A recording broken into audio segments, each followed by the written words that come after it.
The rain fell hard on Arlington National Cemetery that gray October morning in 2010. 21 rifles fired in perfect synchronization.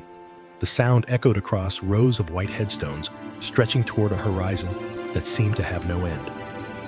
Sergeant Kate Morgan stood at attention, 27 years old, 5 feet 3 inches of coiled tension wrapped in marine dress blues.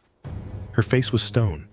Her eyes were fixed on the flag-draped coffin before her, but inside something was breaking. Captain David Morgan, her father, killed 3 months ago in Fallujah by an improvised explosive device. Wrong convoy, wrong road, wrong day to be the best Marine anyone had ever known.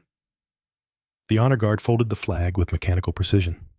13 folds, each one perfect, each one pulling Kate further into a place she didn't want to go. The lead sergeant approached her with that flag, his white gloves pristine against the red and blue fabric. He knelt, extended the triangle toward her. On behalf of the President of the United States, the Commandant of the Marine Corps, and a grateful nation, please accept this flag as a symbol of our appreciation for your loved one's honorable and faithful service. Kate's hands trembled as she took it. The flag was heavier than she expected, or maybe that was just the weight of everything it represented. 30 years of her father's life, 3 tours, a silver star, 2 bronze stars, a purple heart he never talked about, all of it folded into a triangle that fit in her arms. The crowd began to disperse, officers in dress uniforms. Her father's men, some of them crying openly. Marines didn't cry at funerals, except when they did. Except when it was David Morgan in that box. Kate stood alone as the rain intensified. She didn't move, couldn't move. The weight of that flag had rooted her to the earth. Your father was the best Marine I ever knew. The voice came from behind her, deep, weathered, carrying the kind of authority that came from seeing too much and surviving it anyway. Kate turned. A man in his late 50s stood there, rain streaming off his uniform cover. Silver eagles on his collar. A chest full of ribbons that told stories most people would never hear. His face was hard in the way that combat makes men hard, but his eyes were soft with something that looked like genuine pain. Colonel Patterson, Kate said. She knew him from photographs. Her father had kept one picture on his desk at home. 2 young Marines in 1971 covered in mud and grinning like idiots who didn't know they were supposed to be terrified. He talked about you, Patterson said. Every time I saw him. Katie this, Katie that. Best shot I ever trained, he'd say. Natural-born sniper. Kate felt her throat tighten. He said the same thing about you, sir. Patterson smiled, but it didn't reach his eyes. We taught each other. That's what brothers do. They stood in silence for a moment. The rain was cold. October in Washington always was. But neither of them moved toward shelter. I have something for you, Patterson said. He reached into his coat and pulled out a leather-bound notebook. Old, worn, the kind of thing that had been carried in too many pockets through too many battles. David gave this to me in 1989, made me promise to give it to you when the time was right. I think that time is now. Kate took the notebook. The leather was soft from years of handling. She opened it carefully. The first page was filled with her father's handwriting. Neat, precise, the penmanship of a man who understood that details mattered. Sniper log, CPT. David Morgan. Below that entries, dates, locations, wind speeds, temperature, range, target description, result. Kate flipped through pages. Each one was a mission. Each entry was a life taken. Her father had documented every shot he'd ever made in combat. 11 confirmed kills. Each one recorded with the same clinical precision. The last page had different handwriting. Recent. Her father's hand, but shakier. Written just before his final deployment to Iraq. For Katie, when you're ready. The war isn't over. We need warriors, not just soldiers. You have the gift. Don't let anyone tell you you're too small. I've seen you shoot. You're better than I ever was. Make me proud, little ghost. Dad. Kate's vision blurred. The rain wasn't enough to explain it anymore. He wanted you to have that before he deployed, Patterson said quietly. But he was afraid if he gave it to you, you'd follow him into combat. He wanted you safe. I was already planning to enlist, Kate said. Her voice was steady, despite everything.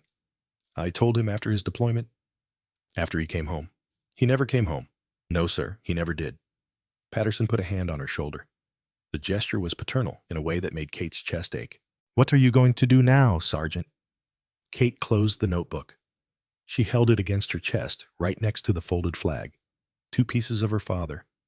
2 pieces of a legacy she hadn't asked for but couldn't ignore. I made him a promise, sir. At his grave. Before the service. What kind of promise? Kate looked up at Patterson. Her eyes were clear now. Focused. The kind of focus her father had taught her on a ranch in Texas 20 years ago. I promised I'd finish what he started. The memory hit Kate like a physical blow. She was 10 years old again, standing in a field behind her family's ranch outside San Angelo, Texas. The sun was brutal. Summer in West Texas was always brutal. But her father stood beside her, patient as stone. Breathe, Katie. In through your nose, out through your mouth, slow, like you've got all the time in the world. Young Kate held the .22 rifle. It was too big for her. Everything was too big for her. At 10, she was already smaller than most kids her age. Her mother had died giving birth to her. Some genetic complication the doctors had fancy words for. Kate had spent her whole childhood being the little girl who killed her mother just by being born. Her father never made her feel that way, not once.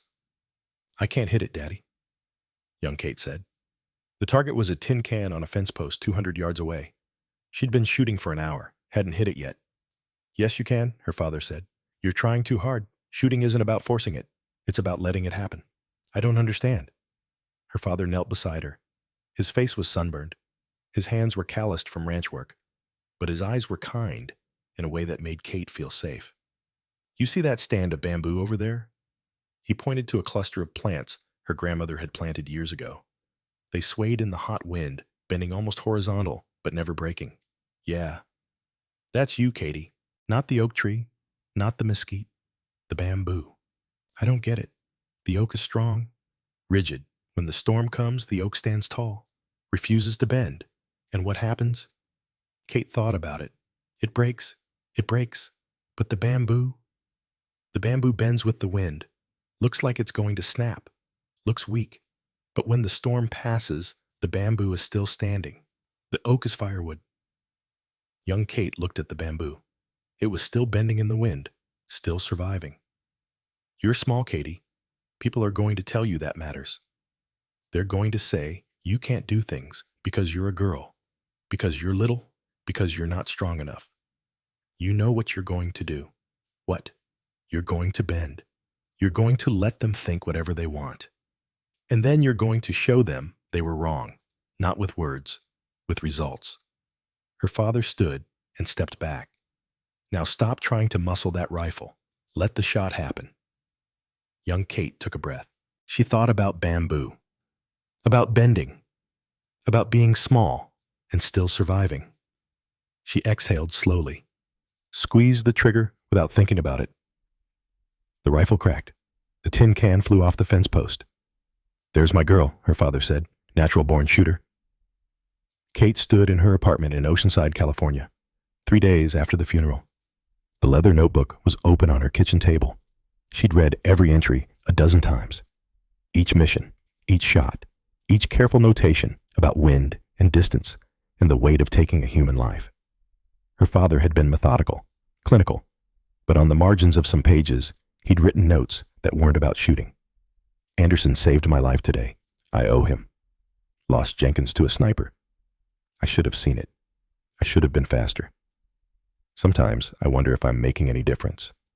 Then I remember the village, the women, the children. They're alive because I was patient, because I waited for the right shot. Kate's phone buzzed. Text message from an unknown number. This is Colonel Patterson. Have you made a decision? Kate stared at the message.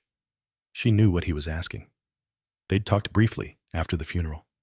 He'd told her about Fort Bragg, about Scout Sniper School, about how they needed good shooters, how the war in Afghanistan was ramping up, how they needed people who could make the hard shots that saved lives. She typed her response. When do I start? The reply came back in seconds. Report to Fort Bragg in 2 weeks. Don't be late. And Kate, your father would be proud. Kate set the phone down. She walked to her closet and pulled out the flag from her father's funeral. It was still folded in that perfect triangle. She held it for a moment, feeling its weight. "I'm going to make you proud, Dad," she whispered. "I promise." Fort Bragg, North Carolina. 2 weeks later. November, cold and gray. Kate stepped off the bus with 46 other candidates. The Scout Sniper School facility looked like every other military compound she'd ever seen. Utilitarian, designed for function, not comfort. Buildings the color of sand and concrete. An obstacle course that looked like it had been built by someone who hated the human body. She was the only woman. She'd known she would be. The Marine Corps had only recently opened combat roles to women. Sniper School was still a boys' club. The kind of place where tradition mattered more than policy, where proving yourself meant doing it twice as well, just to be seen as half as good. Kate shouldered her pack and joined the formation. The man next to her was 6'5" if he was an inch. Linebacker build. He glanced down at her and did a double take. "Jesus Christ," he muttered to the guy next to him. "They're letting Girl Scouts in now." A few men laughed, not loud, not obvious, just enough to make sure Kate heard it. She kept her eyes forward, her father's voice in her head. "Be the bamboo." Sergeant Major Walsh appeared from one of the buildings. He was shorter than Kate expected for someone with his reputation, maybe 5'10". But he moved like a man who'd spent his entire life being dangerous. His face was weathered leather. His eyes were cold. His chest was covered in ribbons that told stories about Fallujah and Ramadi and places that didn't make the news. Candidates' attention. 47 bodies snapped to attention. Walsh walked slowly along the formation. He stopped at random candidates, stared at them, moved on. When he reached Kate, he stopped for a long moment. "Sergeant Morgan," he said, not a question, a statement. "Yes, Staff Sergeant." "You David Morgan's daughter?" "Yes, Staff Sergeant." Walsh's expression didn't change. "Your father was one of the best snipers I ever knew. Trained with him at Quantico in 1988. Hell of a Marine." Kate said nothing. Wasn't sure what to say. "You think you can live up to that?" Walsh asked. "I'm going to try, Staff Sergeant." Trying isn't good enough. Here you either do or you fail. There's no points for effort. "Understood, Staff Sergeant." Walsh moved on. He finished his inspection and returned to the front of the formation. "Gentlemen," he began, then paused, looked at Kate. "And Sergeant Morgan?" A few candidates snickered. "This is Scout Sniper School. For the next 8 weeks, I'm going to teach you how to kill people from distances where they can't kill you back. Some of you think that sounds easy. Some of you think you're natural shooters. Some of you think your daddy's reputation is going to carry you." His eyes flicked to Kate for just a moment. "You're all wrong. This course has a 60% failure rate. That means 30 of you are going home, probably more. And I don't care how big you are, how fast you are, or who your father was. If you can't make the shot when it matters, you don't belong here." Walsh paused. "Let that sink in. Your instructors and I have been to war. We've made shots that saved lives. We've missed shots that cost them. Every scar you see on us is a lesson. Every ribbon is paid for in blood, your brother's blood, enemy blood. It all counts the same on the battlefield." He started walking again, slow, deliberate. "Now, some of you are looking at Sergeant Morgan and thinking she doesn't belong here. Some of you are thinking she's going to slow you down, get you punished, maybe get you killed someday." Kate felt every eye on her. "You're probably right," Walsh said. "Statistics say she'll wash out in the first 2 weeks. Statistics say women don't have the physical strength for this job. Statistics say a lot of things." He stopped directly in front of Kate. "But statistics didn't know David Morgan. And statistics don't know what I know, which is that the best sniper I ever saw was 5'8" and 140 pounds soaking wet. Looked like a strong wind would blow him over. But he had something you can't teach. Something you either have or you don't." Walsh leaned closer to Kate, close enough that only she could hear. "Your father had it. Question is, do you?" Then louder for everyone. "You've got 2 minutes to stow your gear and fall back in formation. Move." The first week was designed to break people. Kate understood that. She'd been through boot camp. She'd been through advanced combat training. She knew the games the Corps played to separate the determined from the desperate. But this was different. This was personal. Every ruck march seemed designed to push her to her limit, 80 pounds on her back, 15 miles through North Carolina pine forests. The men around her were bigger, stronger. Their legs were longer. They finished 30 minutes ahead of her every time. Kate would stumble across the finish line, legs burning, lungs screaming. And Walsh would be standing there with a stopwatch and a disappointed expression. "Morgan, congratulations. You just cost your entire platoon an extra 2 miles tomorrow." The groans from the other candidates were becoming familiar. The looks they gave her were moving from amused to annoyed to actively hostile. On day 3, someone loosened the straps on her pack. She didn't notice until mile 7, when the whole thing shifted and threw off her balance. She fell, hard, cut her hands on the rocks. By the time she fixed it and got moving again, she was 45 minutes behind everyone else. Walsh was waiting at the finish line, alone. "Equipment malfunction, Morgan. No, Staff Sergeant. My fault. Should have checked my straps." Walsh studied her. "You know someone sabotaged your pack." It wasn't a question. "Doesn't matter, Staff Sergeant. My gear. My responsibility." "You going to report who did it?" "No, Staff Sergeant." "Why not?" Kate met his eyes. "Because proving I belong here isn't about reporting people. It's about being better than them." For the first time, Walsh almost smiled.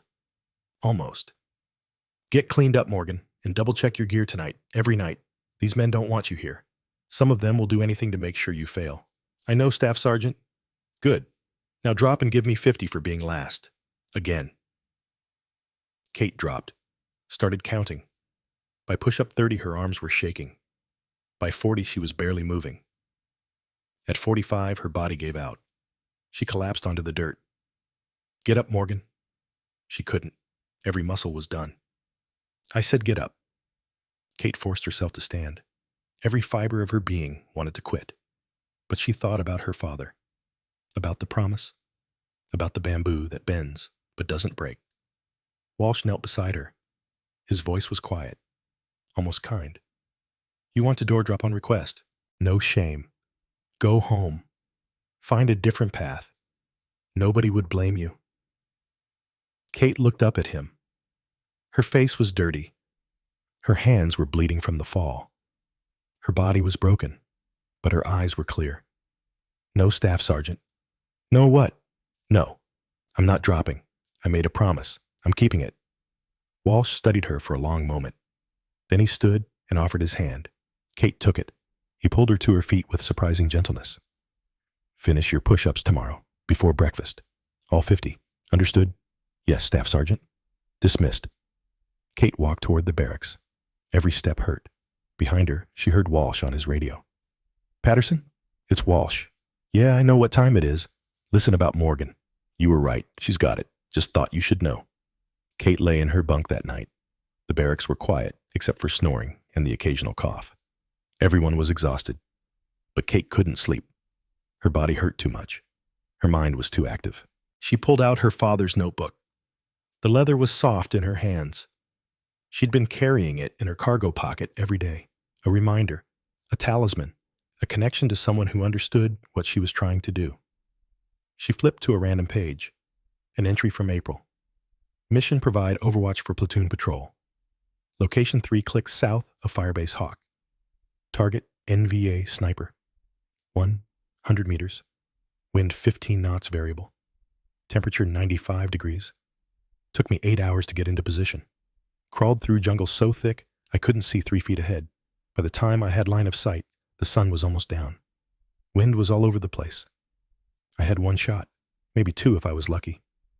I waited. Patterson's platoon was moving into the kill zone. I could see the NVA sniper, could see his rifle, could see him tracking them. He was going to fire, going to kill one of my brothers. I didn't think, just breathed, exhaled, squeezed. 100 meters. Through triple canopy, variable wind. I hit him center mass. He never knew I was there. Patterson's platoon made it out. All 30 men. They had no idea how close they came to losing someone. That's the job. Save lives they'll never know we're in danger. Sometimes I wonder if that's enough. If killing to save is really saving at all. Then I see Patterson and his men laughing at breakfast, and I know the answer. Below that, in fresher ink, was a note her father had added years later. Katie, if you're reading this, you're in the fight. Remember, you're not there to kill. You're there to save. Every shot you make is one less gold star flag for some mother. One less funeral. One less kid who grows up without a father. That's the job. That's the burden. That's the honor. Dad. Kate closed the notebook. She pressed it against her chest and closed her eyes. I understand, Dad, she whispered into the darkness. I finally understand. Across the barracks in the darkness, someone was listening. The linebacker from the bus, Lieutenant Ryan Stevens, Navy SEAL candidate, 6'5", 220, every physical advantage you could ask for. He'd heard Kate whisper to that notebook, heard the catch in her voice, and for the first time since she'd arrived, he wondered if maybe he'd been wrong about her. Maybe she wasn't just David Morgan's daughter, trying to live up to a legacy. Maybe she was something else entirely. Week 2 brought marksmanship training. Finally, something Kate was built for. Something where size didn't matter, where patience and precision counted more than muscle. The range was set up for 500 yards, standard qualification distance. 47 candidates, iron sights, 10 shots each. Score would be posted publicly. Stevens went first. 10 shots, 9 hits center mass, 1 flyer that missed by inches. Still a hell of a score. Other candidates shot. Some did well, some did poorly. Most fell somewhere in the middle. By the time they called Kate's name, the board showed Stevens in first place with 45 points out of 50. Kate approached the firing line. The rifle felt right in her hands, like an extension of her body. She'd been shooting since she was 10, had practically grown up with a rifle. This was home. She lay prone, adjusted the sling, controlled her breathing. The target seemed both very close and impossibly far away. First shot. Breath in, breath out. Squeeze, center mass. The candidates behind her were quiet now, watching. Stevens had his arms crossed, skeptical. Kate fired 9 more times. Each shot was the same. Breathe, exhale, squeeze, don't anticipate. Don't muscle it, just let it happen. When she stood up, Walsh was already marking the target through his spotting scope. He marked something on his clipboard, didn't change his expression. Next shooter, he called out. Kate walked to the back of the line. Stevens was staring at the target board. His score was still there. 45 points. Below it, Walsh had written a new entry. Morgan, 50-50. Perfect score. The candidates erupted in whispers.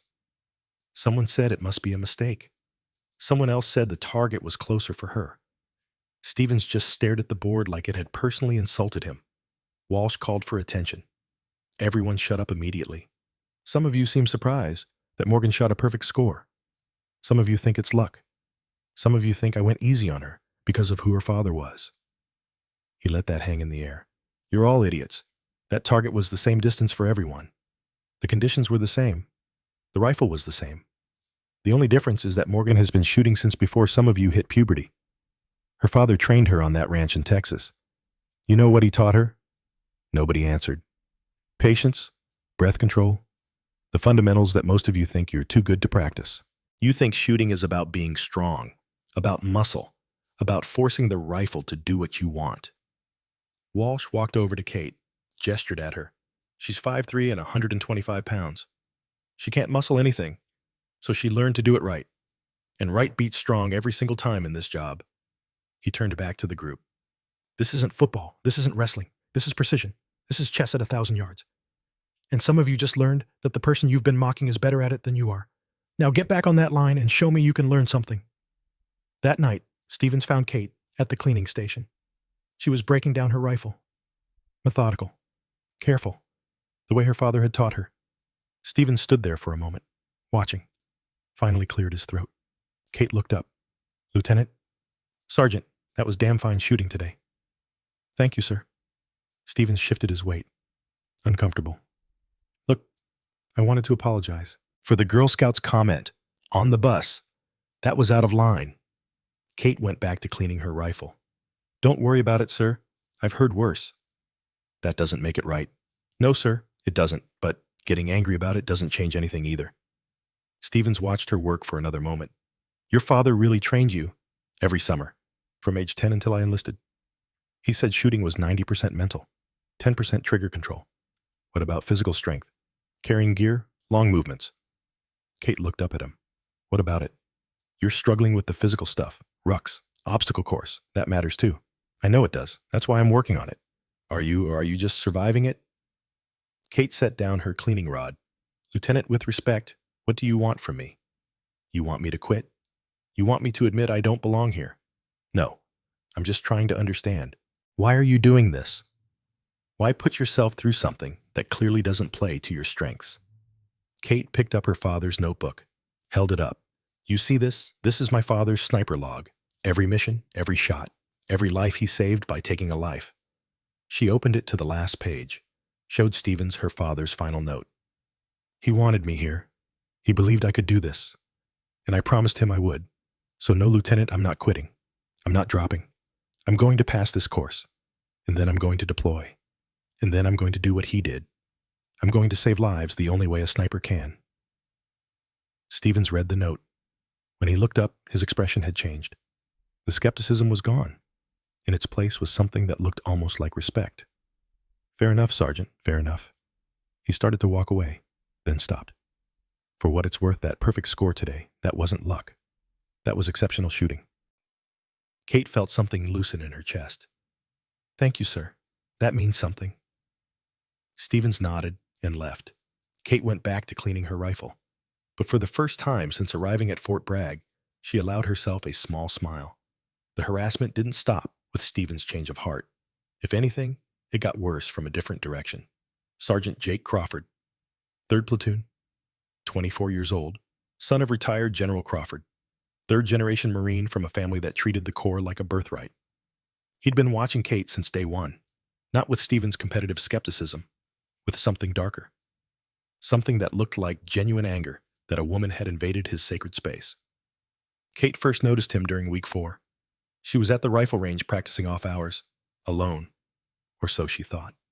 Heard you shot a perfect score? Crawford's voice came from behind her. Impressive for a diversity quota.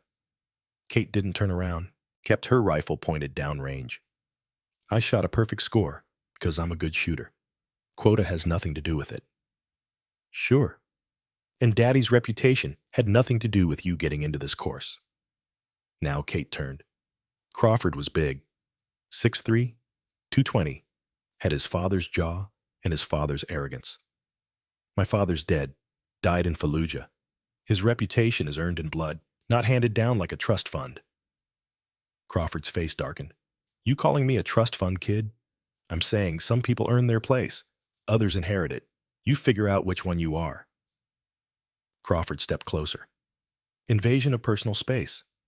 Classic intimidation tactic. You think because Walsh and Patterson protect you, you're untouchable. I think I don't need protection. I think I can stand on my own merit. We'll see about that. This course isn't over.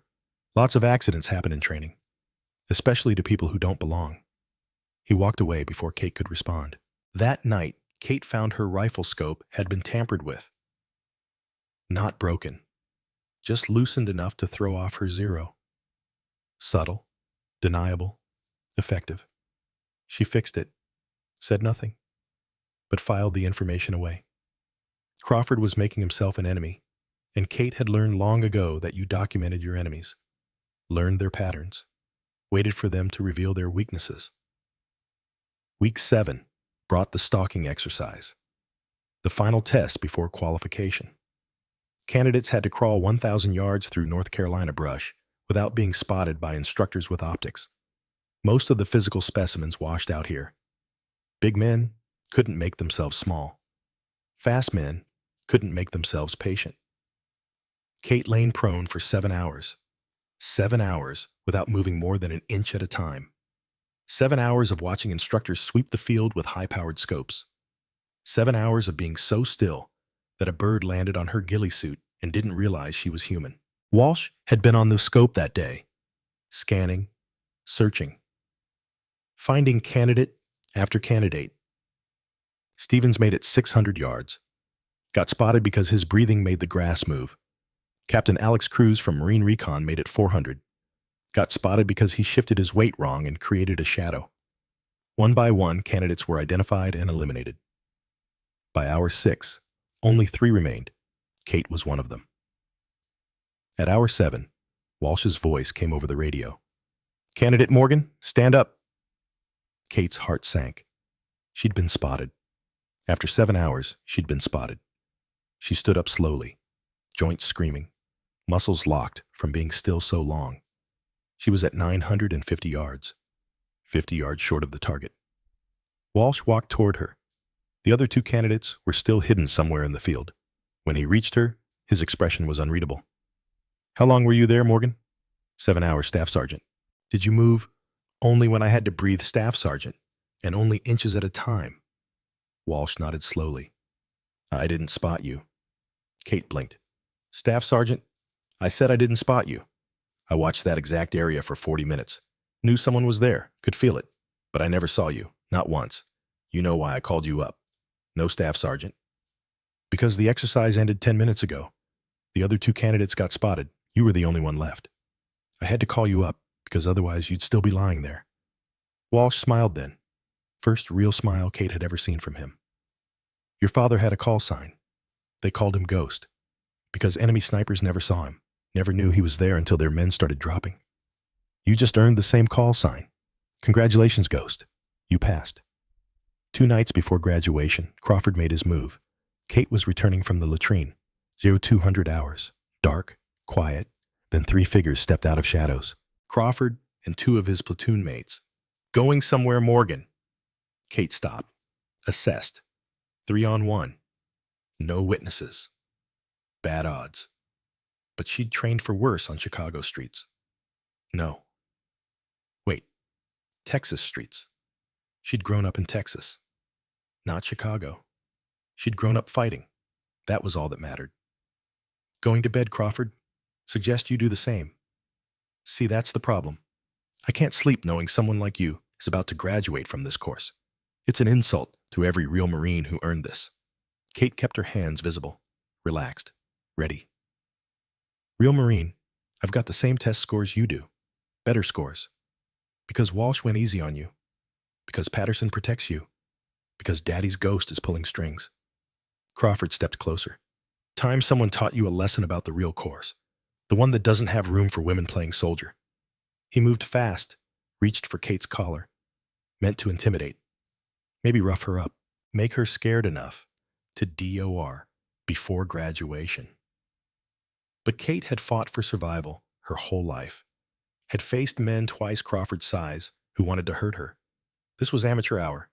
She slipped his grab, trapped his extended arm, used his forward momentum against him, swept his leg, put him face first into the dirt in under 2 seconds. The other 2 froze. Hadn't expected that. Kate stood over Crawford. "I've got a father buried in Arlington and a promise to keep. You think you and your daddy's name are going to stop me? You've got no idea what I'm capable of." She walked away, left Crawford in the dirt with his pride shattered. Behind her, she heard one of his friends helping him up. "Dude, she just destroyed you." Crawford's voice was venomous. "Tell anyone about this, I'll end your career. Both of you." Kate smiled in the darkness. Men like Crawford always cared more about reputation than reality. At the graduation ceremony, Kate noticed Crawford's absence. His entire platoon was there, but not him. Later, Walsh pulled Kate aside. "Heard about your encounter with Crawford?" Kate's blood went cold. "Staff Sergeant, I can explain." Walsh held up a hand. "Patterson's got eyes everywhere. Security camera caught the whole thing. Self-defense. Textbook. No charges. And Crawford withdrew from the course this morning. Cited personal reasons. His father called Patterson yesterday. Apparently had some strong words about the new direction of the course." Walsh almost smiled. Patterson had stronger words about entitlement and earned respect. "So he's gone. He's gone. And good riddance. This school is for warriors, Morgan. Not for people who think their last name earns them anything." Walsh extended his hand.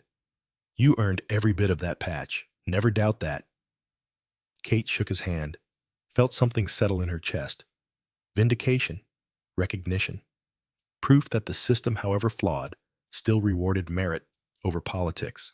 When her name was called, Kate Morgan walked across that stage as a certified scout sniper. The patch on her uniform wasn't just fabric and thread. It was validation. It was promise kept. It was the beginning of everything her father had trained her for. Patterson found her afterward. Your father would be watching from somewhere, Kate, and he'd be smiling. Kate looked at the patch on her uniform. I hope so, sir. I really hope so. I know so. Now comes the hard part. Now you go to war. Kate nodded. She was ready, had been ready since that rainy day in Arlington when she made a promise to a man who couldn't hear it. But she'd kept it anyway. The bamboo had bent in the storm, and it had survived. 6 months had passed since Kate Morgan walked through the gates of Fort Bragg as a certified scout sniper. 6 months of additional training. Weapons systems, advanced tactics, desert warfare preparation. Now she stood in the cargo bay of a CH-47 Chinook helicopter 30,000 feet over Afghanistan. The rotor wash was deafening. The air smelled like jet fuel and nervous sweat. 8 other operators sat along the bench seats checking weapons and gear with the practiced efficiency of men who'd done this 100 times before. Kate checked her rifle for the 3rd time. M24 sniper weapon system, bolt action. Remington 700 action, 7.62 NATO rounds, effective range 1,500 meters in the right hands. She intended to prove her hands were exactly right. Across from her sat Lieutenant Commander Ryan Stevens. Yes, the same Stevens from Fort Bragg. The man who'd called her a Girl Scout. The man who'd apologized after she shot a perfect score. He was SEAL Team 6 now. This was his operation, his team, and Kate was here because he'd specifically requested her. Next to Stevens was Captain Alex Cruz, Marine Force Reconnaissance. Another face from Fort Bragg. He'd washed out of sniper school in week 5. Not because he couldn't shoot, because he couldn't handle the patience. Some men were built for action. Cruz was one of them. But he'd learned to respect the people who could sit still for 8 hours waiting for one perfect shot. The loadmaster held up 5 fingers. 5 minutes to insertion. Stevens leaned forward. Had to yell over the rotor noise. Morgan, you ready for this? Kate gave him a thumbs up. She was ready. Had been ready since the day she made that promise at her father's grave. 4 minutes. Kate's mind couldn't help but drift. Back to the moment she'd truly earned her call sign. That stalking exercise. 7 hours of absolute stillness. 7 hours of becoming part of the earth itself. Walsh had been right. Her father's call sign had become hers. Ghost. 3 minutes. The Chinook shuddered. Kate pulled herself fully into the present. Afghanistan. Real mission. Real targets. Real consequences. Stevens addressed the team. All right, listen up. Mission is simple. Village of Coast Rud 40, clicks northwest. Intel says Taliban commander Rahman Abdullah is there. High-value target. Responsible for 14 IED attacks in the last 6 months. We capture him if we can, kill him if we can't. He pulled up a map on his tactical tablet. But there's a complication. Area is controlled by a sniper called the Ghost of Helmand. Real name Hassan al-Rahman. 47 confirmed kills on coalition forces. Marines SAS, Canadian JTF. He's killed 3 of our snipers in the last year. Longest confirmed kill at 1,400 meters. Kate felt a chill. 1,400 meters. That was beyond what most snipers could do. That was legendary territory. Cruz spoke up. How do we counter him? Stevens looked at Kate. That's why Sergeant Morgan is here. Ghost versus ghost. 1 minute. The helicopter began to descend. Kate could feel it in her stomach. The loadmaster opened the side door. Afghanistan rushed up to meet them. Mountains, desert, villages that looked like they'd been there since Alexander the Great. 30 seconds. Kate checked her rifle one more time. Checked her ammunition. Checked the tactical radio. Everything was ready. The helicopter touched down in a cloud of dust. Stevens was first out, rifle up, scanning for threats. The rest of the team followed. Kate was last. She jumped down from the cargo bay and felt Afghan soil under her boots for the first time. This was it. This was what her father had died for, what he'd fought for, what he'd trained her for. The Chinook lifted off immediately. Too much noise, too visible. Within seconds, the helicopter was gone, and 8 operators stood alone in a valley that wanted them dead. Stevens' hand signaled. Formation, move out. They began the march toward Coast Road, 4 miles on foot, through terrain that offered 1,000 places for an ambush. Kate scanned the ridgelines through her scope as they moved, looking for the glint of glass, the shadow that didn't belong, the slight movement that meant someone was watching. Her spotter was Corporal Sarah Hayes, 24 years old, sharp as a knife. They'd trained together at Fort Bragg Advanced Course. Hayes had finished third. Kate had finished first. But Hayes was the better spotter, had an eye for reading terrain and wind that bordered on supernatural. Hayes moved beside Kate, whispered, "You see anything?" "Not yet, but he's out there." "How do you know?" "Because if I were him, I'd already be watching us, waiting for the perfect shot." They moved in silence for another hour. The sun was climbing. Temperature was already 95 and rising. Kate's gear weighed 80 pounds. Rifle, ammunition, water, radio, body armor, all of it necessary, all of it heavy. But she'd trained for this, had spent 6 months learning to carry weight that seemed impossible, had learned that the body would do whatever the mind demanded. Stevens held up a fist. Everyone froze. Kate dropped to one knee, scanned the area. They were approaching a narrow section of the valley. High ground on both sides. Perfect place for an ambush. Too perfect. Stevens signaled Cruz forward. Cruz moved like water. Silent. Controlled. Years of force recon training made manifest. He reached Stevens' position. They conferred in hand signals. Then Stevens waved the team forward, slowly, carefully. Kate was 10 feet behind Stevens when the world exploded. The crack of a rifle shot echoed off the valley walls. The seal directly behind Stevens dropped like someone had cut his strings. One moment he was moving forward. The next he was on the ground with a hole where his head used to be. "Sniper!" Stevens screamed. "Cover!" Everyone scattered. Kate dove behind a boulder, Hayes right beside her. Cruz and Stevens found their own cover. The remaining SEALs spread out trying to minimize targets. Kate's heart was hammering, but her hands were steady. This was what she'd trained for. This was the moment. She brought her rifle up and began scanning. "Where did it come from?" Hayes hissed. Kate was already calculating. The sound had echoed, but sound traveled differently in mountain valleys. Could trick you, make you think the shot came from the wrong direction. She closed her eyes, listened to the memory of that crack, felt it more than heard it. Northeast ridge, 800 meters, maybe more. Hayes got her spotting scope up, scanned the ridge. "I don't see anything." "You won't. He fires and relocates, shoots from one position, moves to another before we can return fire." Stevens was on the radio, calling for extraction, calling for air support, but they were 40 minutes from anything that could help them. 40 minutes was a lifetime when someone who'd killed 47 coalition soldiers was hunting you. Cruz crawled over to the fallen SEAL, checked for a pulse, even though it was obviously pointless. Found something pinned to the body, a piece of paper. He grabbed it and crawled back to cover. "Stevens, you need to see this." Cruz handed the paper to Stevens. Kate couldn't see what it said, but she saw Stevens' expression darken. "Son of a bitch." "What is it?" Kate asked. Stevens showed her the paper. Arabic writing. Below it, someone had written an English translation. "The ghost of Hellman welcomes you. 1 down, 7 to go." Kate felt cold despite the heat. This wasn't just a sniper. This was someone playing psychological warfare. Someone trying to make them panic. Make them sloppy. "Morgan," Stevens' voice was hard. "Can you find him?" Kate looked at the ridgeline.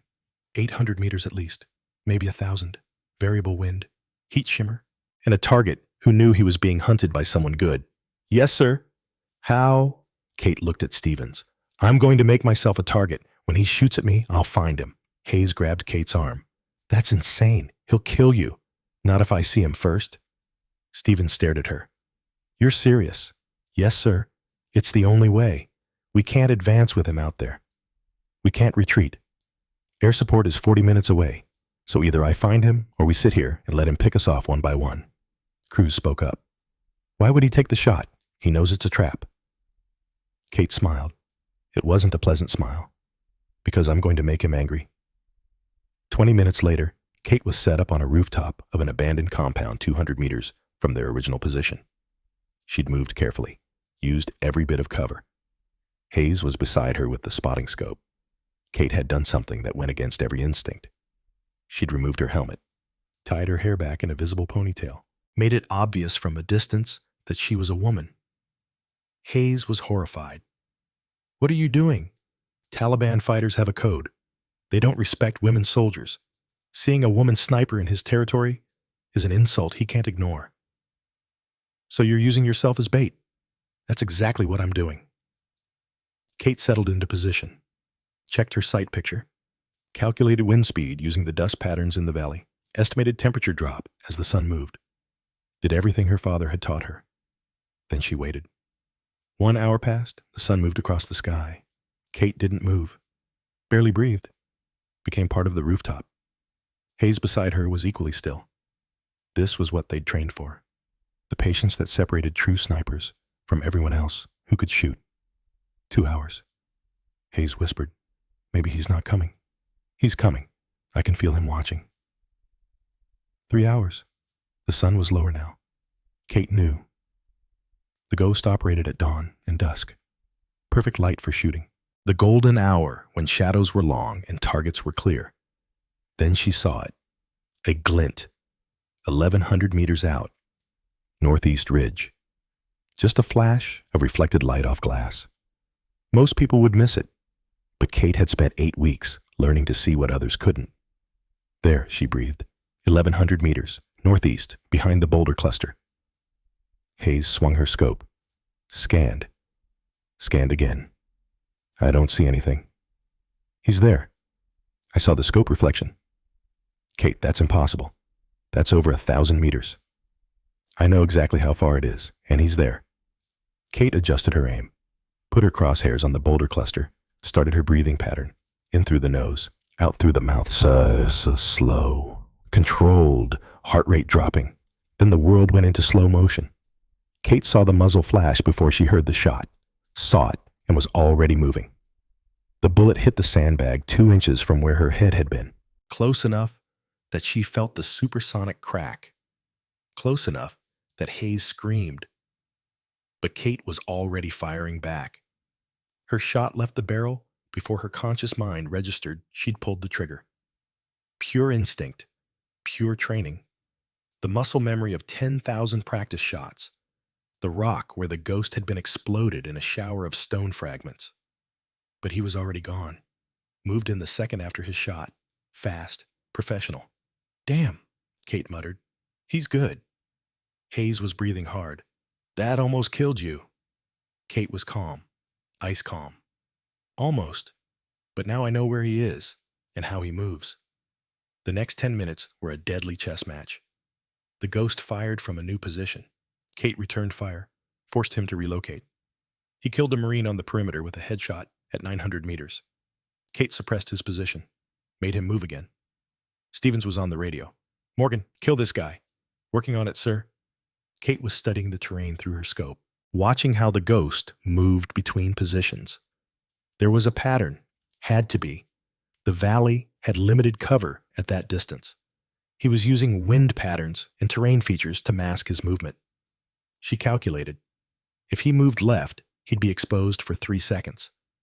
If he moved right, he'd have to cross an open area. If he went straight back, he'd lose his angle on their position. He'd go left. Had to. It was the only tactical choice that made sense. Kate adjusted her aim to a spot 300 meters to the left of his last position. A small outcrop of rocks that would give him perfect overwatch of their position. Hayes was confused. "What are you doing?" "He's not there." "He will be, in 30 seconds. Kate settled in, controlled her breathing, let her heart rate drop to 40 beats per minute, entered the zone her father had taught her about, the place where time stretched and the world narrowed to just you and the target and the space between. 20 seconds, 15, 10. Movement, 1,100 meters out. A shadow that separated from other shadows and became a man. Low, crawling, fast, professional, heading exactly where Kate had predicted. She didn't rush, took her time, calculated the wind, calculated the bullet drop, calculated everything. Then she fired. The bullet took 4.3 seconds to travel 1,100 meters, 4.3 seconds where Kate held her breath and watched through her scope. Impact. Through her scope, Kate saw the ghost jerk, saw him clutch his shoulder, saw him fall and roll behind cover, not dead, but hit, wounded, compromised. Hayes was screaming, "You hit him! Holy shit, you hit him!" Kate was already on the radio. "Stevens' target is wounded. 1,100 meters northeast. He's compromised. Move in." Stevens didn't hesitate. "Cruz with me. Morgan, cover us." Kate watched through her scope as Stevens and Cruz led 4 SEALs up the ridge, watched as they moved with practiced efficiency. Then she saw the blood trail, bright red on gray rocks. The ghost was moving, wounded but still dangerous. Suddenly, Taliban fighters emerged from hidden positions. 12 men, AK-47s, RPGs. This was an ambush. The ghost had been bait, drew them in. Now, his men were springing the trap. "Stevens' ambush!" Kate screamed into the radio. Too late. The firefight erupted. Stevens and his team took cover, started returning fire. But they were outnumbered and outmaneuvered. Stevens was on the radio, breathing hard, rounds cracking overhead. "Morgan, we're pinned. I've got 2 gunmen on the rooftop 200 meters north of my position." Kate was already adjusting her aim. 1,200 meters to Stevens' position, plus 200 to the gunman. 1,400 meters. The same distance the ghost had used to kill coalition soldiers for years. "I've got you," Kate said. Her voice was dead calm. "Call targets." She found the rooftop in her scope, saw 2 Taliban fighters, AK-47s, firing down at Stevens' position. 1,400 meters. Wind was picking up. 8 knots, shifting to 10. Temperature dropping as the sun set. Kate did the math, made the corrections, put her crosshairs on the first target, breathed, fired. 4.8 seconds of flight time. The first Taliban fighter dropped. Headshot, dead before he hit the ground. Hayes was calling wind. 8 knots, shifting. Wait, 10 knots. Kate adjusted, fired again. Second fighter down. Cruz was on the radio now. 3 more behind the wall, 150 meters east. Kate shifted aim. 1,200 meters. 3 targets behind a low wall. She could see their heads, could see their weapons. She fired 3 times in 45 seconds. 3 different wind readings, 3 different calculations. 3 perfect shots. 3 more confirmed kills. Stevens' voice came over the radio. "Ghost, you just saved our ass." Kate didn't respond, was scanning for more threats. The Taliban were retreating now, dragging wounded, disappearing into the mountains like smoke. "Moving to your position," Kate said. She and Hayes packed up their gear and ran toward Stevens' location. 600 meters of rocky terrain. Kate's legs were burning. Her lungs were screaming. But she pushed through. By the time they reached the ridge, it was over. Bodies on the ground. Taliban and coalition both. The cost of war written in blood and brass casings. And sitting against a rock hand, zip-tied, shoulder bleeding, was a man in his mid-40s. Gray beard, hard eyes. The eyes of someone who'd seen too much death and caused plenty of his own. The ghost of Helmand, Hassan al-Rahman. Stevens stood over him, rifle pointed at his chest. "Don't move." Hassan looked up. His eyes moved past Stevens, found Kate. He studied her for a long moment. Then he spoke in heavily accented English. You are the one who shot me." Kate stepped forward. "That's right." Hassan laughed. It hurt him. She could see the pain in his expression. A woman sniper. "Yes." He shook his head slowly. "Allah has sense of humor." Kate knelt down to his level. "You killed 47 coalition soldiers. And you killed 5 today, in 1 minute." Hassan studied her face. "What is your name?" "Sergeant Kate Morgan." Something changed in Hassan's expression. Recognition. "Morgan. I remember this name." Kate felt her blood go cold. "What? Your father, Captain David Morgan, Iraq, Fallujah, 2007. The world seemed to tilt. "You knew my father. We were enemies. But I heard of him. Great sniper, honorable man, killed many Taliban in Fallujah. They called him Ghost, said he was invisible." Hassan coughed, blood on his lips. "He is why I know American snipers are dangerous." He looked at Kate, with something that might have been respect. You are his daughter. I see it now. Same eyes, same patience. Kate felt torn. This man had killed Americans, had terrorized coalition forces for years, but he recognized her father, respected him. If I must be defeated, Hassan said quietly, I am honored it is by Morgan's blood. Stevens pulled Kate aside. We need to move. Extract is inbound. 10 minutes. Kate nodded, looked back at Hassan one more time. He met her eyes, nodded slightly. A warrior's acknowledgement. Then Cruz was zip-tying his legs and getting him ready for transport. The Chinook came in low and fast, stirred up a dust storm. The team loaded Hassan first, then the wounded, then everyone else. Kate was last on. She took one final look at the valley, at the rocks where she'd fought a duel with a legend, at the place where she'd made 5 confirmed kills at extreme range, at the place where she'd proven she was her father's daughter. The helicopter lifted off. Afghanistan fell away beneath them. Stevens sat down next to Kate, had to yell over the rotors. That's going to set a record, you know. Kate just nodded. She was exhausted. Every muscle hurt. Her shoulder was bruised from recoil. Her ears were ringing from the rifle reports. But she'd done it. She'd gone toe-to-toe with the ghost of Helmand and won. She'd saved her team. She'd kept her promise to her father. What's the count? She asked Hayes. Hayes checked her log. 5 confirmed kills, all at 1,200 meters or more. Plus 1 wounded at 1,100. Stevens whistled. Combined with your training kills, that puts you at what, 11 total?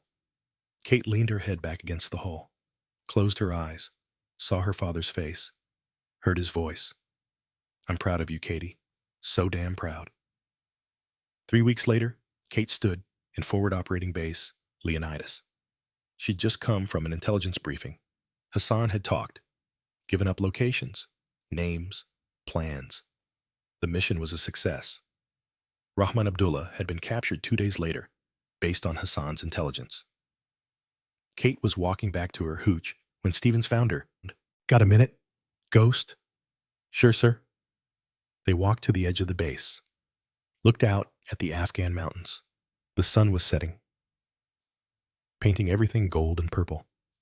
I wanted to apologize, Stevens said. Kate looked at him. For what? For doubting you, at Fort Bragg, at the briefing. Hell, right up until you put that bullet in the ghost at 1,100 meters. He shook his head. You saved my team that day. Saved my life. We're all on the same team, sir. I know that now. I just grew up in a different corps, where women weren't in combat roles, where snipers were always 6-foot bruisers. Stevens smiled. You taught me something that day. What's that? That being a warrior isn't about size. It's about heart, about skill, about doing the impossible when everyone says it can't be done. He extended his hand. Welcome to the Brotherhood Ghost. They shook. Kate felt something settle in her chest. Acceptance. Not because she was David Morgan's daughter, but because she was Kate Morgan. Sniper, warrior, ghost. 2 weeks after that conversation, Kate was called to the commander's office. Colonel Bradford was on video link from the States. Patterson was standing beside him. Sergeant Morgan, Bradford said, your actions in the Coast Rut operation have been reviewed. 5 confirmed kills at extreme range, wounding of a high-value target, saving 8 American lives. You're being put in for a Bronze Star with Valor device. Kate stood at attention. Thank you, sir, but I was just doing my job. Bradford smiled. That's what every warrior says. Your father said the exact same thing when they gave him his Silver Star. Patterson spoke up. Kate, there's something else. Your kill count. Sir, including the Coast Rut operation, you now have 11 confirmed kills in Afghanistan. That ties your father's record. Kate felt her throat tighten. 11? The same number her father had achieved in 3 years of combat. She'd done it in 6 months. What happens now, sir? She asked. Patterson and Bradford exchanged a look. Then Patterson spoke. Now, Ghost, you keep doing what you do. The war isn't over. We need more operators like you. The opportunity came 2 weeks later. Village raid. Taliban commander escaping across a ridge, 1,600 meters away. Running. Moving target. Wind 20 knots. Temperature 105. Stevens was beside her. Too far, Ghost. We'll get him next time. Kate was already settling into position, calculating. Wind, distance, target speed, bullet drop, everything. Hayes was spotting. Kate, that's impossible. 1,600 meters on a moving target. Kate heard her father's voice. Impossible just means nobody's done it yet, Katie. She breathed, found her center. Let the world narrow to just her and that target and the space between. Fired. 5.2 seconds of flight time. 5.2 seconds where Kate existed in a state between action and result. The target dropped. Hayes was on the binos. Hit, target down. Holy shit, Kate. You just made the longest confirmed kill shot by a female sniper in military history. Stevens was staring at her. 1,600 meters. Moving target. That's impossible. Kate was already safing her rifle. I just did my job, sir. But inside, she was smiling. 12 confirmed kills. One more than her father. She'd beaten his record. That night, she pulled out his notebook. Turned to the last page. Below his final message, she wrote in her own handwriting. Dad, I beat your record. 12 confirmed kills. Longest at Wunton, 600 meters. I hope you're proud. I hope you know I did this for you.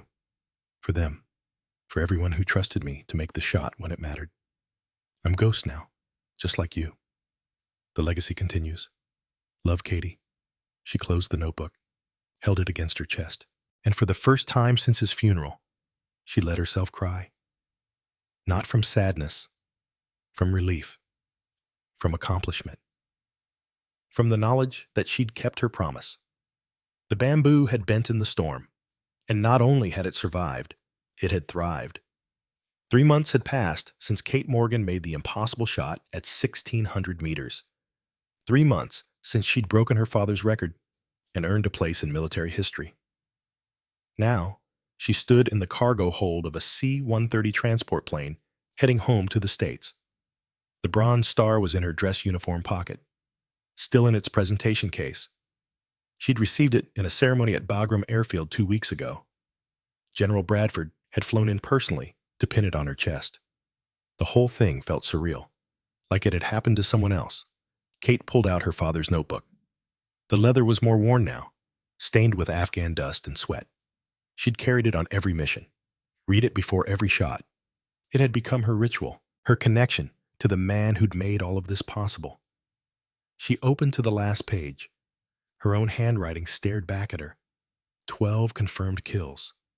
The number seemed both too large and too small. Too large because each one represented a human life ended. Too small because it couldn't capture what those shots had meant. The lives saved, the missions completed, the promises kept. The plane hit turbulence. Kate closed the notebook and looked around the cargo hold. 30 other soldiers heading home, some wounded, some just rotating out, all of them carrying the weight of what they'd seen and done in that ancient, brutal country. Corporal Sarah Hayes sat across from her. Hayes had been her spotter for 6 months. Had called wind for every one of those 12 kills. They'd become more than teammates. They'd become sisters in a way that only shared combat could forge. You okay? Hayes asked. Kate nodded. Just thinking. About what? About what comes next. Hayes smiled. What does come next for the legendary Ghost Book Deals speaking tour's retirement? Kate shook her head. Patterson offered me a job, teaching at Fort Bragg, the sniper school. Yeah, they're starting an advanced program. Need instructors who've actually done it, who've made the shots that matter. Hayes studied her friend. You going to take it? I don't know. Part of me wants to stay in the field. Keep doing the job. But another part thinks maybe I can do more good teaching the next generation. Your father was an instructor for a while, wasn't he? Kate smiled. Yeah, between tours. He said it was the hardest thing he ever did. Harder than combat. Because combat is about you making the right choice, and teaching is about giving someone else the tools to make it. The plane began its descent. Kate looked out the small window. America was below them, green and peaceful and utterly foreign after 6 months of Afghan dust and mountains. She wondered if she'd ever feel like she belonged here again. Fort Bragg appeared like a memory made solid. The buildings, the ranges, the obstacle course where she'd struggled and failed and eventually succeeded. Kate stepped off the bus with Hayes and a dozen other returning soldiers. Everything looked exactly the same, but Kate wasn't the same person who'd left 6 months ago. A figure stood waiting near the admin building. Tall, distinguished, silver eagles catching the Carolina sun. Colonel Patterson. He walked toward Kate with the measured stride of a man who'd spent 40 years in uniform. When he reached her, he didn't salute, just extended his hand. "Welcome home, Ghost." Kate shook his hand. "Thank you, sir. It's good to be back." Patterson looked at Hayes. "Corporal Hayes, I read your spotting reports. Outstanding work out there." Hayes straightened. "Thank you, sir. Just doing my job." "That job saved American lives. Don't undersell it." He turned back to Kate. "I need to borrow Sergeant Morgan for a bit." "You're dismissed, Corporal." Hayes threw Kate a look that said good luck and walked toward the barracks. Patterson gestured toward his vehicle. "Take a ride with me." They drove in silence for a few minutes. Past the ranges where Kate had learned to shoot. Past the barracks where she'd endured months of doubt and hostility. Past the stalking course where she'd earned her call sign. Patterson finally spoke. "How are you really doing?" Kate thought about lying, saying she was fine. That was what you were supposed to say. But this was Patterson, the man who'd known her father, who'd believed in her when no one else did. "Honestly, sir, I don't know. Part of me feels like I accomplished what I set out to do. Beat my father's record, proved I belonged, but another part feels like I'm just getting started." Patterson nodded. "That's normal. Your father went through the same thing. He came home with 11 kills and a chest full of medals and no idea what to do next." "What did he do?" "He taught. For 3 years. Trained the next generation of scout snipers. Said it was the most important thing he ever did. More important than his own combat record." The vehicle pulled up to Arlington National Cemetery. Kate's breath caught. She hadn't been here since the funeral. Hadn't been able to face it. "Come on," Patterson said quietly. "There's someone who wants to hear about your deployment." They walked through rows of white headstones. Each one a life given in service. Each one a story that would never be fully told. Patterson led Kate to a familiar spot. The earth was still relatively fresh. The headstone was simple white marble. Captain David Morgan, United States Marine Corps, Silver Star, Bronze Star, Purple Heart beloved. Father. Kate knelt beside the grave, pulled out the Bronze Star from her pocket, set it gently on the headstone. "I did it, Dad," she whispered. 12 confirmed kills. Beat your record by 1. I kept my promise." Patterson stood a respectful distance away, gave her space to grieve and celebrate and process everything. Kate continued. "They want me to teach at Fort Bragg, like you did. Patterson says it's the most important work, that training the next generation matters more than anything I did in Afghanistan." She paused, waiting for an answer that couldn't come, waiting for guidance from a man who existed only in memory and leather-bound notebooks. "I don't know if I'm ready. I don't know if I can do what you did. Be what you were." Her voice cracked. "I miss you, Dad, every single day. I wish you could have seen it. Seen me make those shots. Seen me become Ghost." The wind picked up, rustled through the trees. Kate chose to believe that was his answer. Patterson approached, put a hand on her shoulder. "He saw it, Kate. I don't know how, but I know he saw it. And he's proud. Prouder than you can imagine." Kate stood, wiped her eyes. "You really think I should teach? I think you should do whatever lets you sleep at night. For your father, that was passing on what he knew, making sure the next kid going into combat had every advantage, every skill, every lesson he'd learned the hard way." Patterson looked at the grave. "David saved my life 3 times. But you know what I'm most grateful for? That he taught me how to survive, how to read terrain, how to be patient. Those lessons saved my life 100 times after he went home." He turned to Kate. "You have those same lessons inside you, plus 6 months of real combat, plus 12 kills that prove you know what you're talking about. The question isn't whether you can teach. It's whether you're willing to." Kate looked at her father's grave one more time, made a decision. "When do I start?" 6 months later, Kate stood at the front of a classroom at Fort Bragg Scout Sniper School. 47 candidates stared back at her, mostly men, but 4 women. 4 more than when Kate had gone through. Sergeant Major Walsh stood beside her. He was older now, more gray in his hair, but his eyes were still sharp, still capable of seeing through bullshit at 1,000 meters. "Candidates," Walsh began. "I'm Sergeant Major Walsh. This is Staff Sergeant Morgan. Some of you may have heard of her. 12 confirmed kills in Afghanistan. Bronze Star with Valor device. Longest confirmed kill by a female Marine sniper at 1,600 meters." The room was silent. Everyone staring at Kate, sizing her up, wondering how someone 5'3" could have done what the reports said she'd done. Walsh continued. "Staff Sergeant Morgan is here to make sure you don't die stupid, to teach you the lessons she learned in actual combat. Not theory, not simulation, the real thing. I suggest you pay attention." He stepped back. Kate stepped forward. "My name is Kate Morgan," she said. Her voice was steady, confident. "Call sign Ghost. I'm going to be straight with you. This course is designed to break 60% of you, maybe more. It's going to be the hardest thing most of you ever do." She walked along the front row, made eye contact with each candidate. "Some of you are looking at me and thinking I don't belong here, thinking I got this job because of diversity quotas or political correctness or because my father was a decorated sniper. You're entitled to your opinions, but here's what matters. I can outshoot every single one of you, and before you leave this school, you're going to understand why." A male candidate in the back raised his hand. Big kid, 6'4". Name tape read Jenkins. "Question, Jenkins. Staff Sergeant, no disrespect, but how is someone your size going to teach us about carrying heavy gear over long distances, about the physical demands of the job?" Kate smiled, not a friendly smile. "Good question. Here's your answer. Being small means I had to learn efficiency. I had to learn how to move weight that seemed impossible.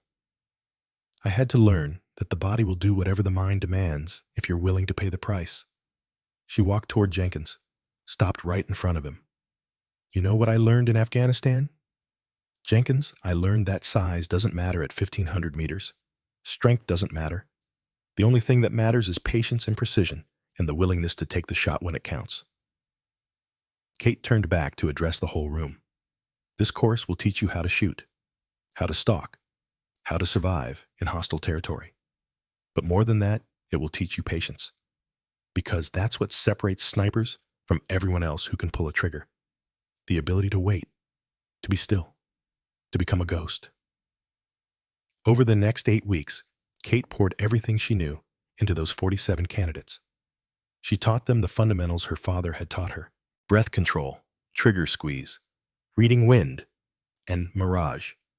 But she also taught them the lessons she'd learned the hard way in Afghanistan: how to predict enemy movement by understanding terrain, how to calculate shots at extreme distance, how to survive when everything went wrong, how to make the impossible shot because lives depended on it. 3 candidates washed out in the first week. Physical training was too much. 5 more quit in week 2. Stalking exercises broke them. By week 4, only 30 candidates remained. One of them was a young woman named Private First Class Emma Chen, 5'2", barely 120 pounds. She reminded Kate of herself 3 years ago, small, determined, facing constant mockery from the bigger candidates. Kate watched Emma struggle through a ruck march. Dead last. Again. The other candidates were already talking about her, wondering how long she'd last, making the same comments Kate had heard 100 times. That night, Kate found Emma at the cleaning station. The young woman was breaking down her rifle with hands that shook from exhaustion. "Chen, got a minute?" Emma jumped to attention. "Staff Sergeant, at ease, sit down." They sat on opposite benches. Kate studied the young woman, saw the determination in her eyes, saw the doubt too, the question of whether she really belonged here. "You're struggling with the physical stuff," Kate said. "Not a question, a fact." "Yes, Staff Sergeant, I'm working on it." "I know you are. I watched you do extra PT this morning at 0400. When everyone else was sleeping, you were running." Emma looked surprised. "You saw that. I see everything. It's my job. Now let me tell you something about being small in a big person's world." Kate leaned forward. "When I went through this course, I finished last in almost every physical event. Ruck marches, obstacle course, all of it. The men made fun of me, called me Girl Scout, said I didn't belong. You know what I did?" Emma shook her head. "I kept showing up, every single day. I learned that I couldn't compete with them on strength.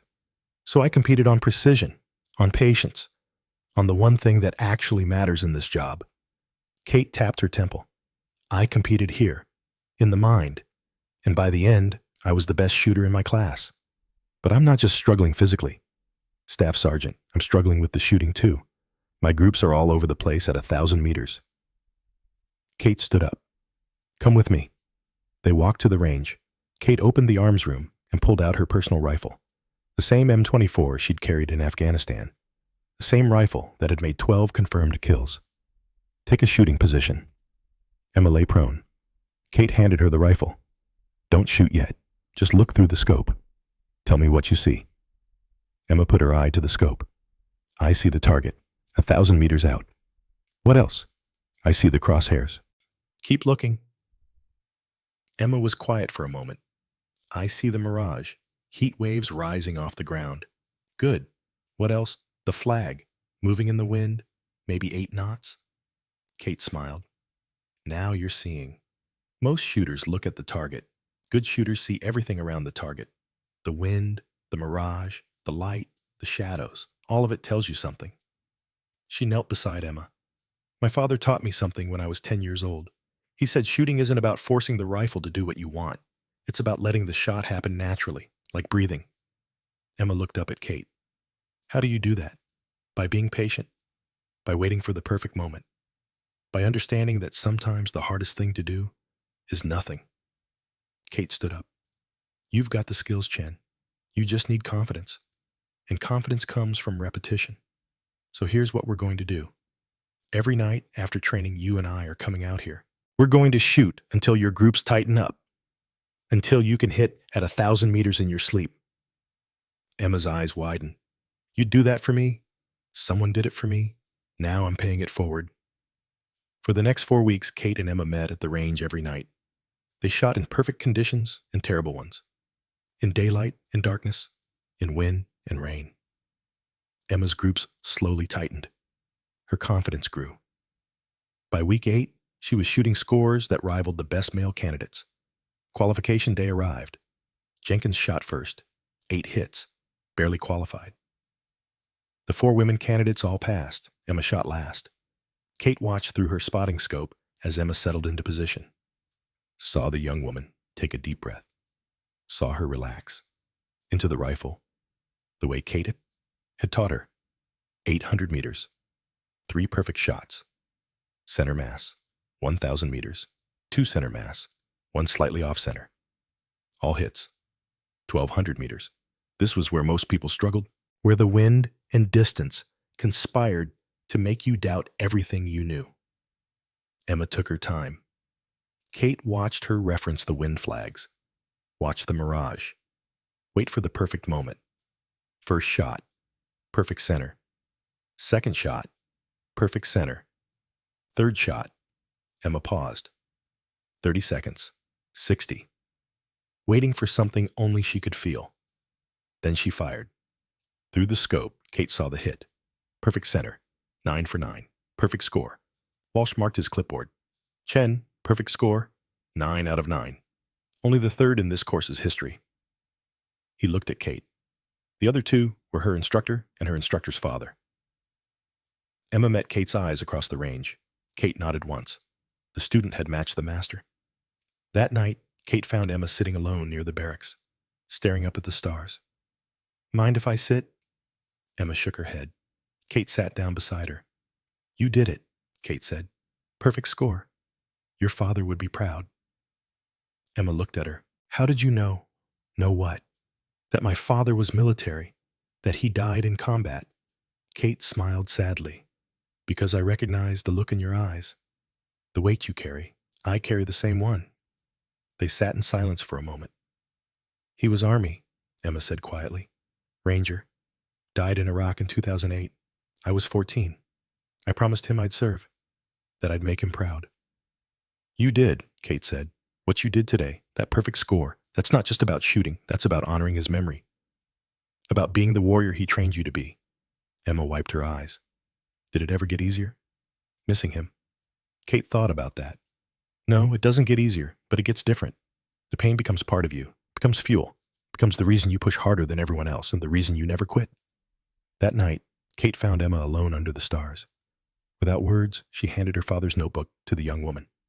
Emma took it with trembling hands, understood immediately what this meant. Legacy made tangible, responsibility made real. When you're ready, Kate said quietly, add your own story, then pass it forward. Emma pressed the notebook to her chest. I won't let you down. You already haven't. Graduation ceremony was held on a Friday morning. 30 candidates had started. 23 finished. Emma Chen graduated second in her class, top female candidate, only person besides Kate to shoot a perfect score in the last 5 years. General Bradford presided over the ceremony.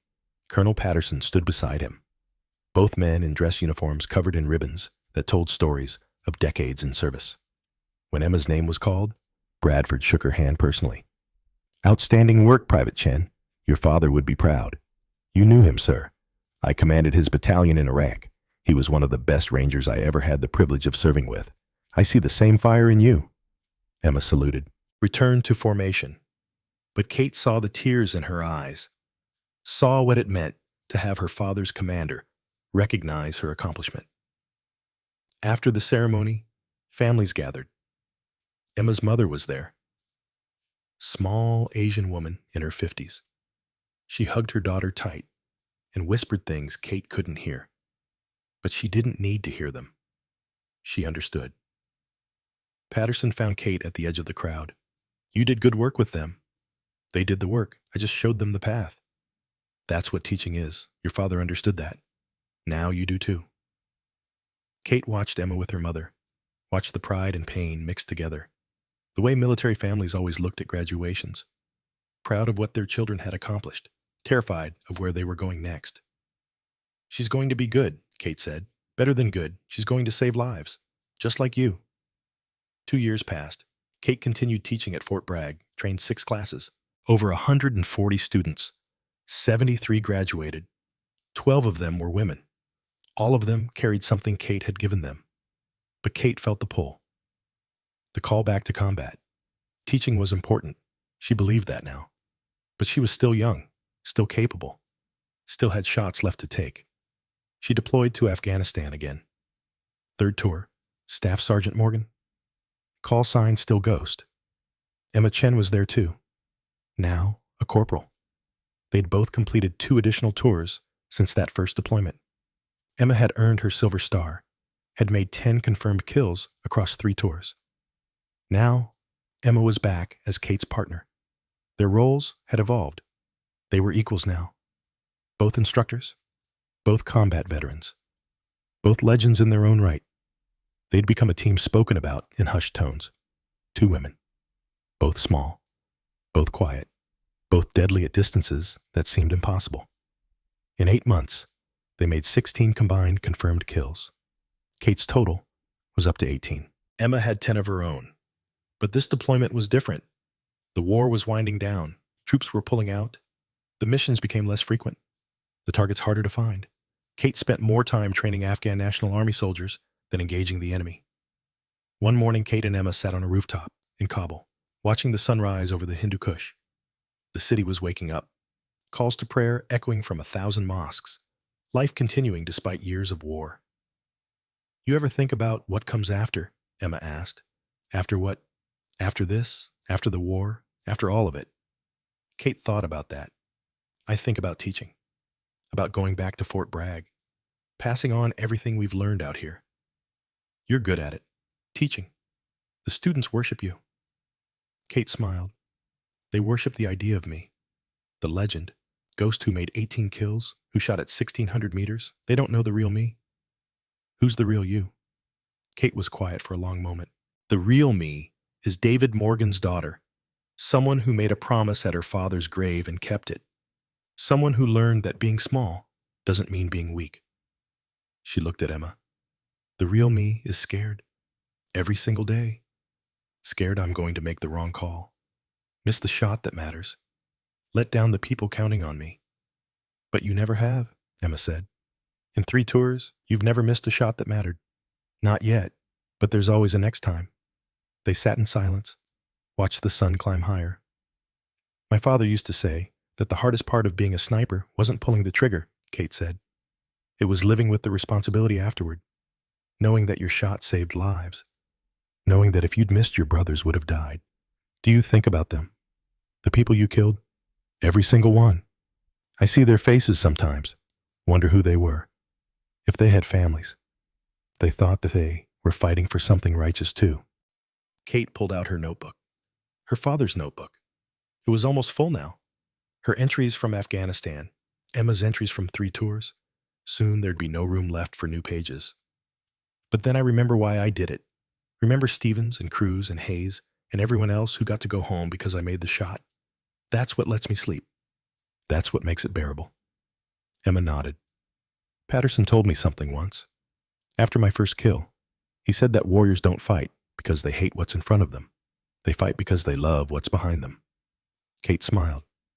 He told me the same thing.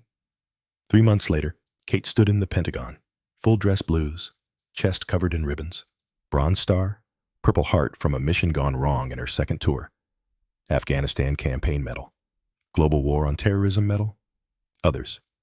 She was being promoted to Gunnery Sergeant, youngest female Marine to reach that rank.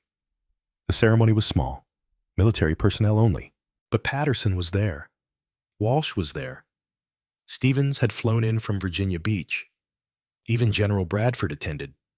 When they pinned the new rank insignia on her collar, Kate thought about her father, thought about the promise she'd made, thought about how far she'd come from that rainy day at Arlington. After the ceremony, Patterson pulled her aside. This honors everything your father built, and it creates something new, something all your own. Kate touched the new rank. I hope so. I hope he knows. He knows. Trust me, he knows. Patterson handed her an envelope. This came to my office last week. It's addressed to you. Kate opened it. Inside was a letter. The handwriting was shaky, old. She read, Staff Sergeant Morgan, you don't know me, but I know you. My name is James Rodriguez. I was part of Patterson's platoon, the one your father saved in 1971. I'm writing because I'm dying. Cancer. The doctors give me 6 months. I've been trying to track down all the men from my platoon, to say goodbye, to say thank you for the years we got because we survived. Your father saved my life that day. I didn't know it until years later. Patterson told me. Said David crawled for 8 hours through jungle, made an impossible shot at 1,100 meters, killed the sniper who was hunting us. Because of that shot, I got to come home, meet my wife, have 3 kids, 6 grandchildren, 52 years of life that I wouldn't have had.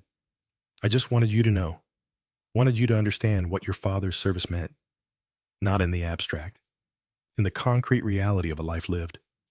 I hear you followed in his footsteps, that you're a sniper too, that you've saved lives the same way he did. I hope you know what that means to the families of the men you saved. I hope you know that somewhere there are children who exist because you made the right shot at the right time. Thank you for your service. Thank you for honoring your father's legacy.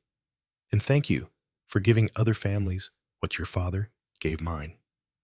A future. With respect and gratitude, James Rodriguez Corporal, USMC Retour. Kate read the letter 3 times. By the 3rd reading, she was crying. Patterson put a hand on her shoulder.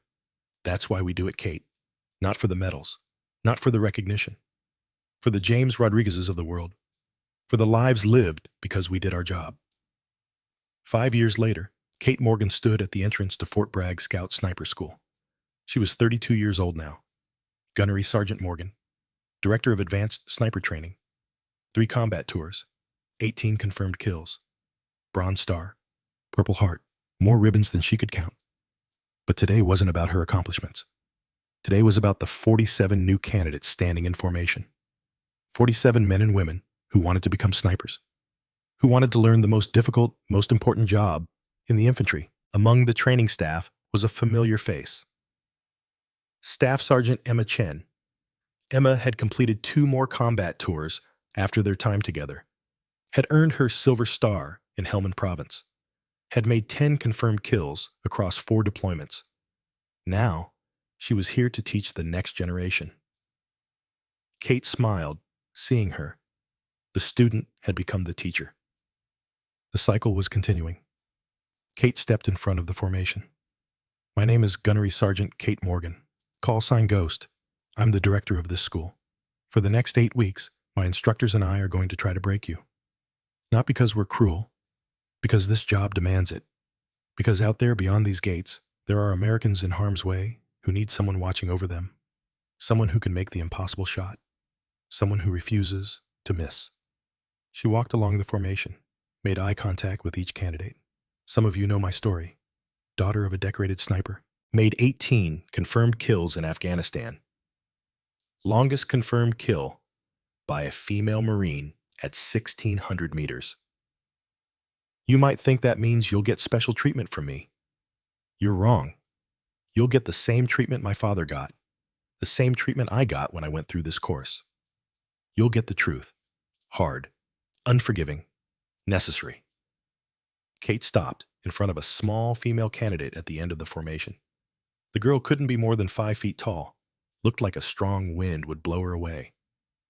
What's your name? Kate asked. Private Lopez, Staff Sergeant. How tall are you, Lopez? 5 feet even, Staff Sergeant. Several male candidates snickered. Kate heard it, spun to face them. You think that's funny? You think being small is a disadvantage in this job? She pointed at Emma. Staff Sergeant Chen is 5'2", 10 confirmed kills, Silver Star, saved 37 lives in Helmand Province by killing a Taliban commander at 1,400 meters. Kate pointed at herself. I'm 5'3", 18 confirmed kills, longest shot 1,600 meters. I've trained over 300 snipers. 70 of them have combat kills. All of them came home alive. She turned back to Lopez.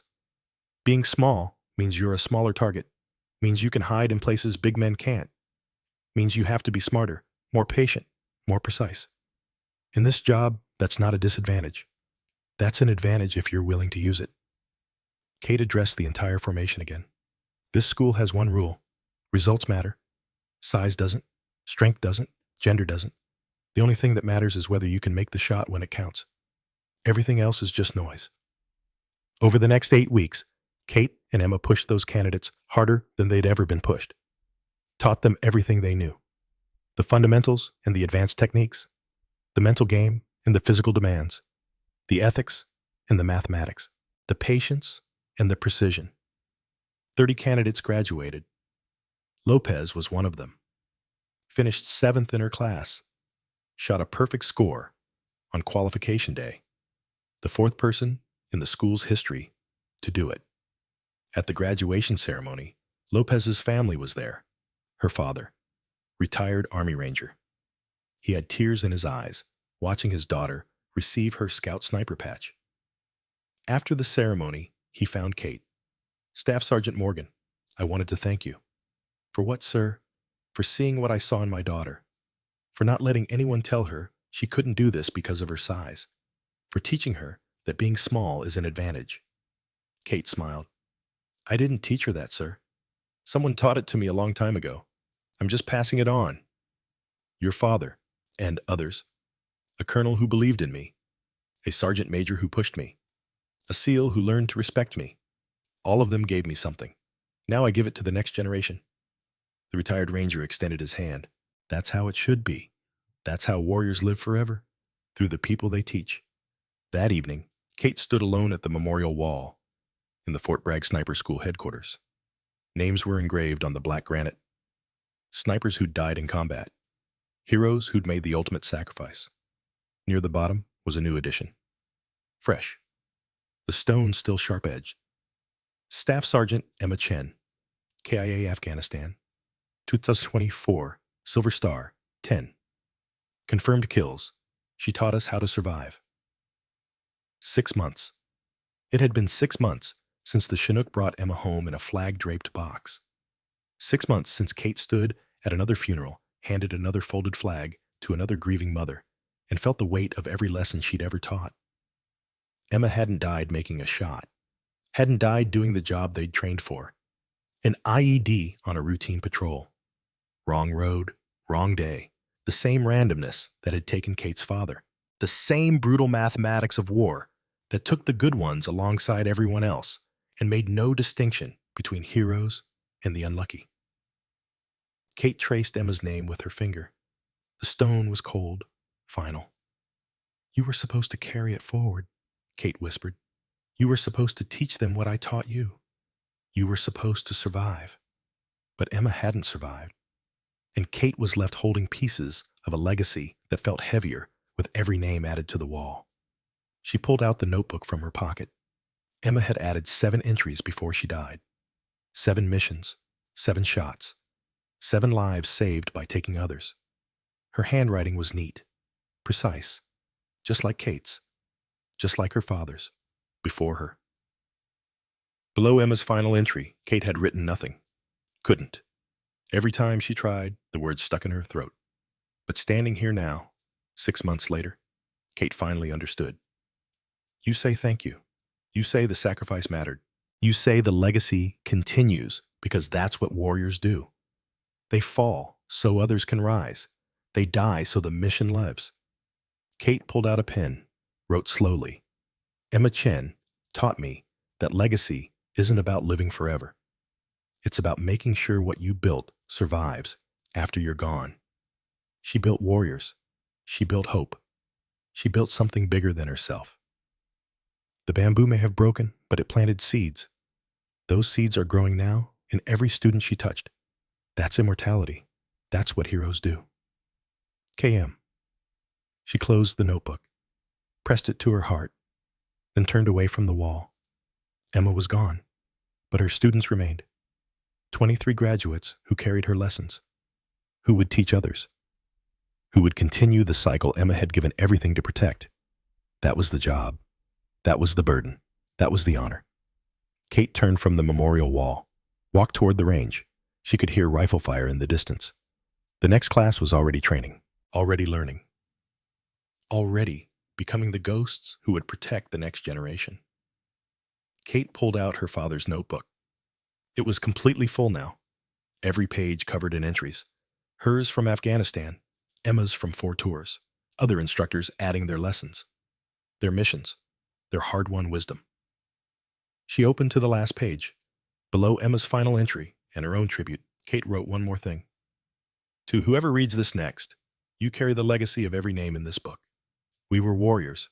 We were teachers. We were ghosts who saved lives by taking them. The burden is heavy. The cost is high. But the purpose is pure. Protect those who cannot protect themselves. Make the impossible shot. Never miss when it matters. Be the bamboo that bends but never breaks. Pass this forward when your time comes. The cycle never ends. Gunnery Sergeant, Kate Ghost, Morgan USMC. She closed the notebook. Tomorrow she'd give it to Lopez. Tomorrow the cycle would continue. Tomorrow, another warrior would add their story to the pages. But tonight, Kate stood alone on the range where she'd learned to shoot as a student, where she'd taught hundreds of others, where her father's lessons had become her lessons, had become everyone's lessons. The sun was setting, painting everything gold and purple. The same colors as Arlington Cemetery on that rainy October morning 7 years ago. The same colors as Afghan mountains at dusk. The same colors as every battlefield where warriors had stood and made impossible choices. Kate raised her face to the dying light, whispered to the ghosts only she could hear. I kept my promise, Dad. I became the warrior you knew I could be. And I made sure others could become warriors too. The legacy continues. The bamboo survived, and it's still bending in the storm. Somewhere in the distance, a rifle fired. The sharp crack echoed across Fort Bragg. Another student, another shot, another step in an endless chain of warriors learning to protect those who couldn't protect themselves. Kate smiled, turned toward the sound, walked into the gathering darkness. The ghost was home, and the hunt would begin again tomorrow.